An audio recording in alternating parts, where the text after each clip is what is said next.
Great. So first, we're going to talk about how COVID-19 is affecting folks in jails. And I would love it if you would go ahead and just introduce yourself and how you are sort of related to this topic. Sure. My name is Caroline Bays. I am the president of the board of Progressive Massachusetts, and I've been working on criminal justice issues for a while now. And oh, by the way, I'm also a town councilor in Watertown, so I could relate to what Zach was saying. Yeah. But I have been visiting, as a result of my activism, I've been visiting a young man who's been in solitary confinement for 3 years because he doesn't have any family nearby and has nobody else to visit him. So I've been learning what it's like, really, almost as a family member for somebody who's inside prison, and especially inside solitary confinement. Yeah. So. Yep. Before we talk a little bit more generally about what's happening, well, you tell me, do you want to talk generally about what's happening in Massachusetts prisons, or do you want to go, should we just go straight at what's happening related to COVID-19? I think let's start with COVID-19 and why it's so dangerous for them at this moment, and then we can broaden it up a little bit after this. So, right now, I've actually been talking to him. We've been emailing daily. Right now, basically, paranoia and fear is running rampant through his tier. They're basically helpless. They cannot leave their cells without touching, to people, things. They have to be, I mean, to the point where they actually, every time they leave their cell, even just for a shower, they're strip searched. So they have no way of protecting their own bodies, and from the correctional officers. In addition, the correctional officers are, from what he's saying, not taking it as seriously as they would like them to. They have, just as of a few days ago, they were finally given masks, face masks, the correctional officers, but none of them are wearing it. They're putting them, I'm thinking of all these doctors who were killing for masks, and they're just putting them around their necks and joking about it, and joking that they're going to breathe on, that they'll joke like they'll cough and act like they're sick and say that they're going to breathe on the prisoners, and it's just very scary for the prisoners. They're buying as much soap as they can. They don't have any hand sanitizer. So do you mean that the prisoners themselves are spending their own money to buy soap? Oh, yes. Oh, that's true of everything. That's a broader issue. They have to spend their own money to buy toothpaste, toothbrushes. If they want decent food, they have to spend their own money. So before you go on, I do want to just mention we have someone who's commented on YouTube saying they're hoping to hear about what correctional facilities are doing to prevent the spread of COVID-19. And so it sounds like one thing that they're doing is they seem to have obtained masks, which, it's so incredibly important for there's a shortage of masks, and it's so important for our hospital staff and doctors to be able to have the masks that they need. And of course, it's important for correctional facilities to have masks as well, but not if they're just wearing them around their neck and using it to, taunt the inmates. Yes. And they also said they were cleaning the showers, they were doing things like that, but as far as he could tell, the showers didn't look any cleaner. He actually saw the cleaning supplies that they said there was going to be special cleaning supplies, but he's seen those cleaning supplies a million times. It's the same cleaning supplies. So they're saying that they're doing things. The one thing that they have done that is the best thing they have done is, unfortunately, he's in solitary confinement. He does get one visit a week. They've had to, understandably, everybody understands they've had to cancel all visitors. However, they are, in lieu of that, giving them 2 extra phone calls a day, and they're giving them a free phone call. And just that little step, I wish the COs, I wish that actually the people who run the prisons could understand that little step goes a long way. It is so appreciated by Andrew, the young man I visit, and all of the other, prisoners who have to endure being separated from their families. Yeah. So I'm going to jump in. I can't resist jumping in here because I did spend 2 nights in jail in 2000 when I was illegally arrested for protesting. There were about 71 of us. We were illegally strip searched. The women only were strip searched twice during our time there, and there was a giant lawsuit afterwards and all that. But I will say that this was in Los Angeles, and I will say that we were arrested and literally not allowed to wash in any way. And the police who had arrested us had us leaning up against, like, pushing us against a chain link fence that was like covered in grease and oil because it was right directly underneath a freeway. And so our hands and our bodies were just, they had all this black grease all over them.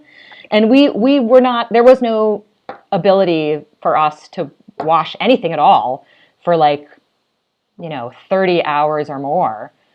So, and the whole taunting thing, people may not realize how much psychological games are played to inmates by correctional staff.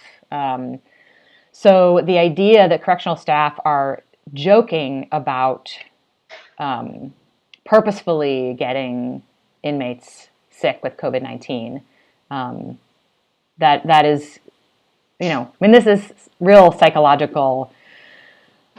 It's terrible. That should not be legal for them to do that. And then I want to, for a second, before we go on, to talk a little bit about how dangerous it is to be in these close quarters with people. We're talking about social distancing, and people who are incarcerated do not have that ability. So can you talk a little bit just about how dangerous it is, and if there have been any outbreaks inside of any correctional facilities? There has been an outbreak in a correctional facility. Quite a number of people have gotten sick. I'm not up to date on today on what the numbers are, but it was 17 the last I'd looked. I did hear from Chris Fallon, who said that they have lots of protocol and that he was going to keep people from being sick, but the protocol obviously is not being followed, and people are getting sick. And the main problem is, and as you must have experienced and felt yourself, is just a pure helplessness. Yes.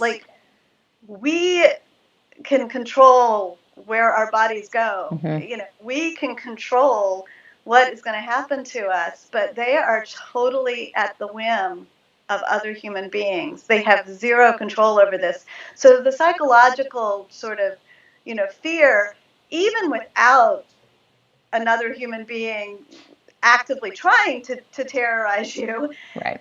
The psychological fear is there already, and the helplessness and the not being able to protect yourself is just, it's heartbreaking to listen, I'm reading right now what Andrew has to say about the experience of being inside there right now. We have another question here. Are there ways for people to get involved and support the incarcerated population during this time of crisis? Canteen money for soap, masks, letters. I am sympathetic to those who are in prisons. So letters are always appreciated. There's several different. You can go online and find, Write a Prisoner. There's a couple of websites that can match you up with prisoners. I can't tell you how much letters are appreciated. Once you establish a relationship, it's a little difficult to get money to somebody, but once you've established a relationship, they can describe how you need to, how you can get some money for people. I don't think you can, there's no donation for getting things. It's actually quite difficult to get anything to a friend or relative. So you can't buy it for them. They have to buy it themselves, and it's only prison approved things from the canteen that are allowed to go into their cells. So you can't really buy them anything. And before we go on to the next question, because we do have another question, you're saying that letters and emails are really helpful. Is there a particular easy way? I know that a lot of people who are involved in Mamas Mutual Aid Medford and Somerville are, people want to help, right? People want to be able to do something. Like, what's an easy way for people to get involved that way? So the best way to do that, I think, writeaprisoner.com, I think is the name of it. Look that up. And there's lots of prisoners who really are begging for people to write them because they don't have that much contact with the outside. So I would do that. That's probably the best way. There are also a whole bunch of different groups who are working on different issues that I'm a member of both Massachusetts Against Solitary Confinement. I'm also a member of a group called Concerned Elders. We actually go in and visit people in prisons.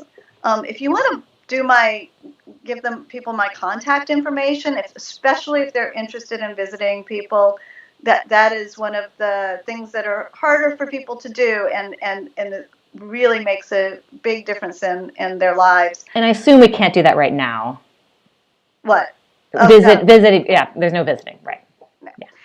No visiting right now. However, if the writing the letters is allowed, so that can be done.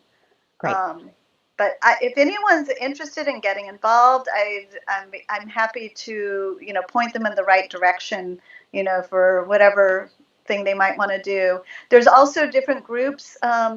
There's who go in and educate prisoners, so they can go in and actually if they could become part of a group that might teach people how to read or teach people how to write. There's also groups like that. So there's a long list of groups, and I'm like, the names are escaping me right now, but I would be more than happy to forward all that information to anyone who's interested. Wonderful. There is another question, which is, do you know what sort of medical care is available in case someone in prison does get the virus?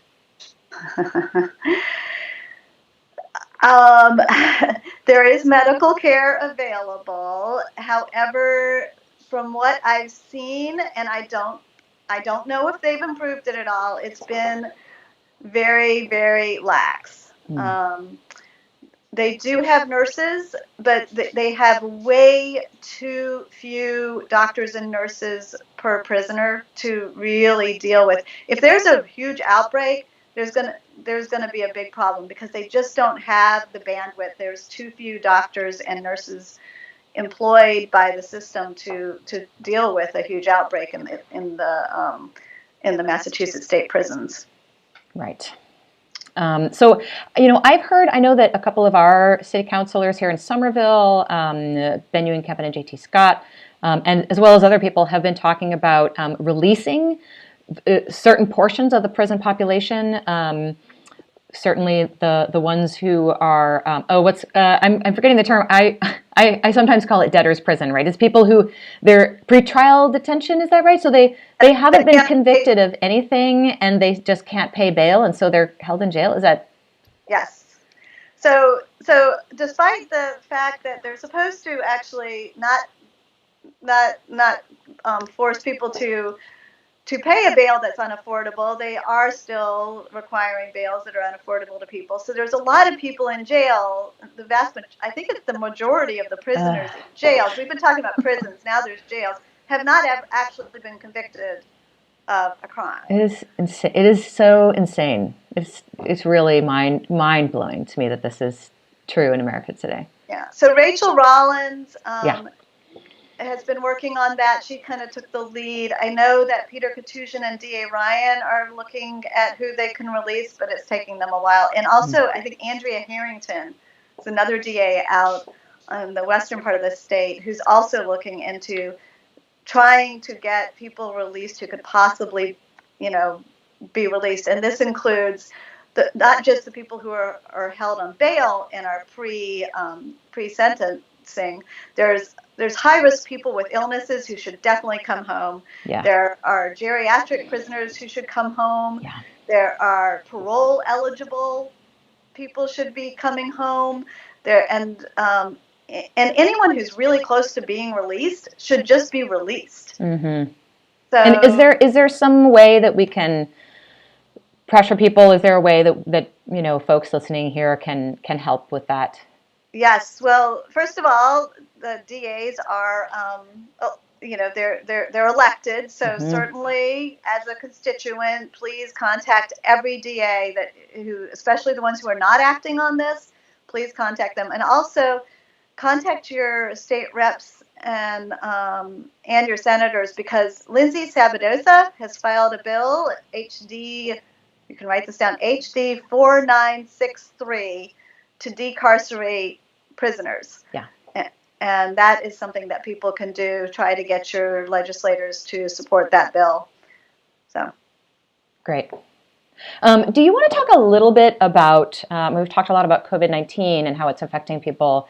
Can you talk to us a little bit about what you were working on before COVID-19 and about solitary confinement?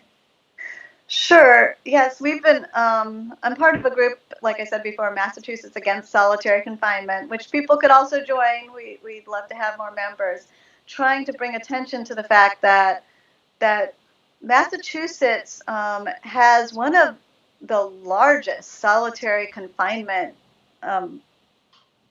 populations in terms of the proportion of prisoners we have, inmates we have in Massachusetts. We have we the last time for the last year where they were really taking a sample, out of 9,000 prisoners, approximately 3,000, a little bit less than 3,000, had been put in solitary confinement in Massachusetts. We had they keep them in there for up to 10 years.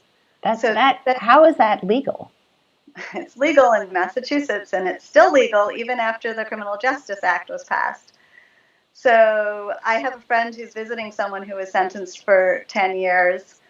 I'm visiting someone who was sentenced to 4 years. And I mean, the young man I'm visiting was sentenced to 20 years in prison. He was sentenced to 4 years in solitary confinement.